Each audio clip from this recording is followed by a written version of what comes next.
everyone, it's Barbara and Mark, and as you can see, we're not in our studio or in our office, we are in the car. This is Driving with Wicky. We're doing something new on the channel because for the whole month of June, we are actually going to be on the road traveling full time.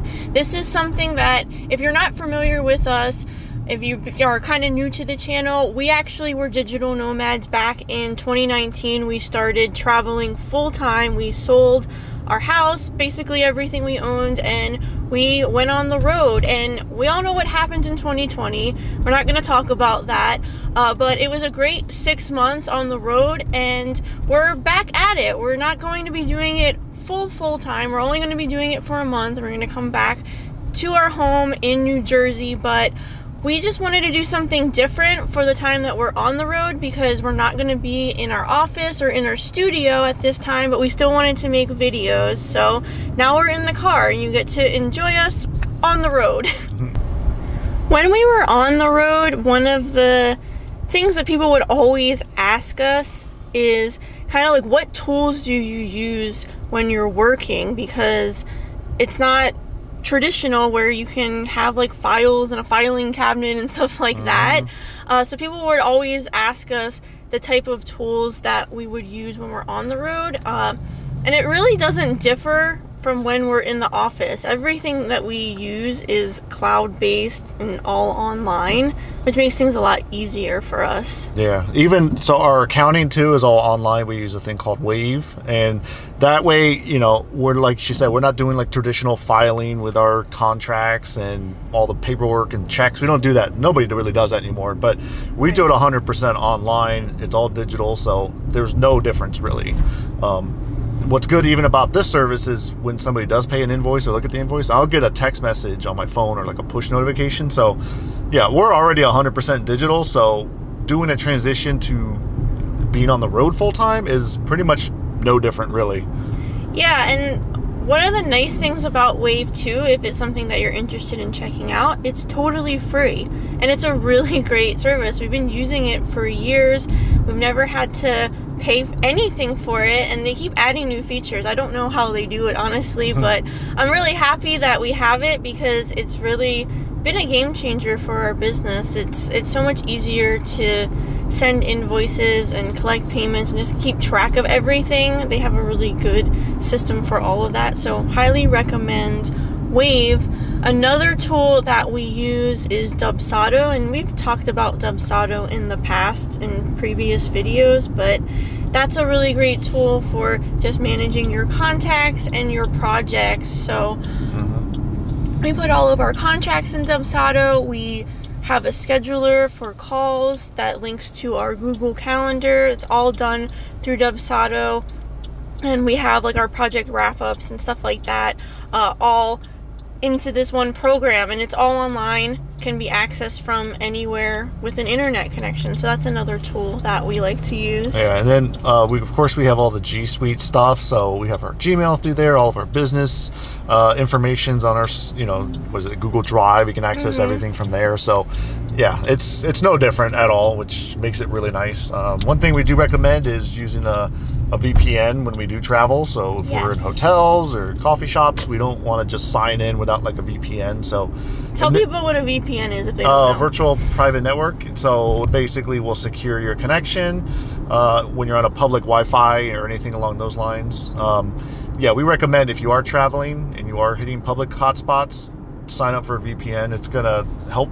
It makes you sleep a little bit better knowing that, hey, someone might not have access to all this information. Right, so. It just keeps your data more private. The one that we use is NordVPN, right? Yeah, we've used a few of them. Yeah, that's the one that we're gonna use this trip. So I think in this case, we're just gonna do it for the 1 month, and then we don't need it when we're at home usually. So, but when we were traveling full time, we had it the whole time. We had access. Yeah. And well worth the money. It's not very expensive to set up, and really does make you feel a little more secure.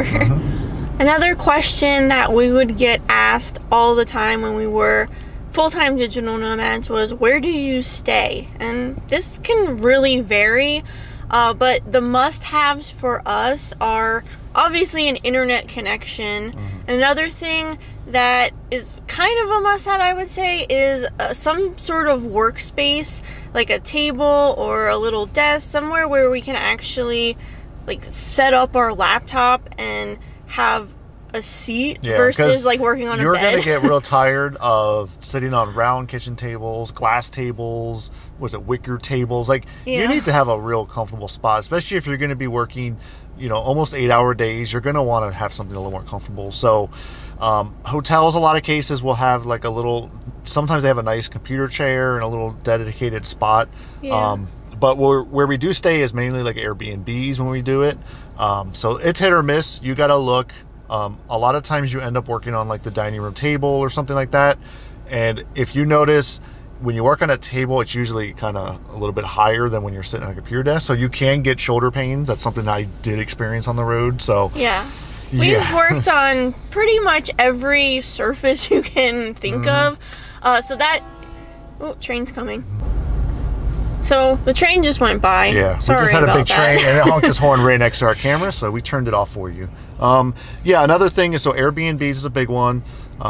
Usually with Airbnbs, if you book a longer stay, you can get a bigger discount. So if you know you're going to be staying weeks at a time, even a month, sometimes that host will give you a huge discount, like 50% off plus. So I don't know. It can vary, of course. Hotels, if you have a credit card, you can get really good points. Yeah, and that's actually something that's what we're doing on this trip is booking a lot of hotel stays because we had points because we weren't really traveling for a few years, so we racked up a bunch of points. We got like 2.5 weeks of stays for free. So we love to try to do this for free, and that kind of like leads into the next thing is there's a system or a platform called Trusted House Sitters that we used when we were on the road full time. Basically what that is, it's a service. It's very affordable now. I'm not quite sure the pricing. I'll pop it on the screen right here. When we did it was like $79 a year, but what it is you get access to a bunch of different homeowners that are looking to go on a vacation and they need someone to watch their pets and their house while they're away.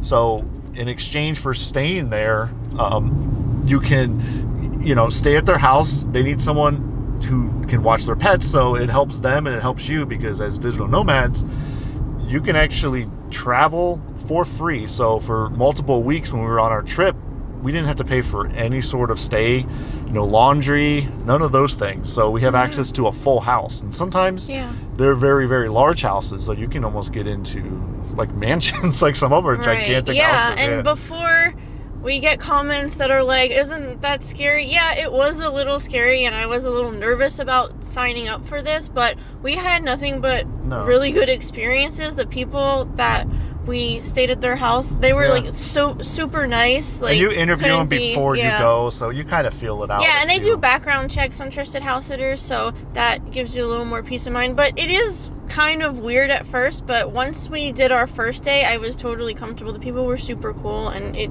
just became like a really great thing for us. So last thing that we're going to talk about in this video is a question that we also get asked pretty often, and that is, how far in advance do you plan out your trips? And it kind of varies, but we try not to do things too far in advance. And that might seem a little weird, but for us, we're about 2 to 3 weeks out. Usually, so. And it's because we like to kind of go with the flow and just explore things. And if we want to stay in a place for longer, we have the option to do that.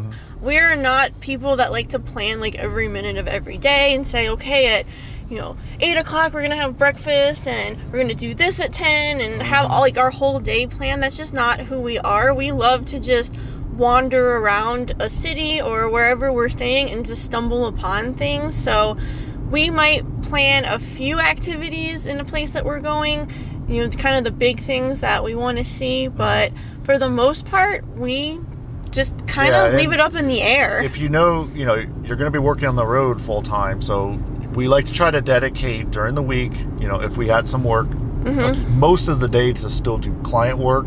So we can't just like run around a city and then come back for an hour and work. What we like to do is if we know we're going to be in a place like, let's say, a week, what we like to do is the first couple days try to knock out as much work as possible, and then have a few extra days to explore, and then we can always work at night or whatever if we have to. But that's the other thing too, you kind of can't plan, you know, if you're running a business like ours, it can kind of vary. Sometimes you have client calls throughout the day and people might need something, so you got to be a little more flexible. And yeah, like she said, you can't plan every single minute because it's just not going to work, because I mean, you got so many elements. You got weather, traffic, in our case pandemics, but yeah, it's that was a big one. Yeah, there's too many like kind of wild cards you gotta figure, you know, into your planning, which you cannot plan for. So we learned that pretty quick, is you can't plan that. And I also think kind of being spontaneous makes the trips way more fun, because there's so many things that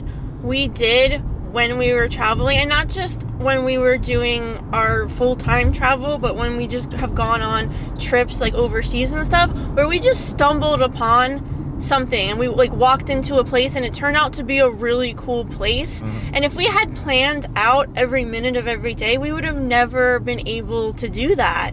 So that's kind of our style. I know everybody's different, but we don't really like to plan too far in advance. Yeah, don't expect to try to do this whole, like, you know, traveling full-time digital nomad and be a super planner. I don't think that can work, in my opinion. Like I said, there's just too many things that can go wrong. Like we still don't know where we're sleeping in a lot of the places that we plan on going. So we'll figure it out eventually. But it might be the day before we go. We don't really know. But it all ends up working out in the end usually. So we're not too worried about it. So I think that's going to be it for our first Driving with Wicky video. Driving with Wicky. I think it's going to be fun. I think they're fun. We're not on the highways yet, but yeah, the next video we should be on highways going a lot faster. So we'll see how that goes. So if you like videos like this, give it a thumbs up. Leave a comment down below if you're interested in learning more about what we're doing. We love to answer questions about being digital nomads or traveling full-time or anything. Just leave a comment down below and subscribe to the channel if you haven't already. We'll see you next time. Bye.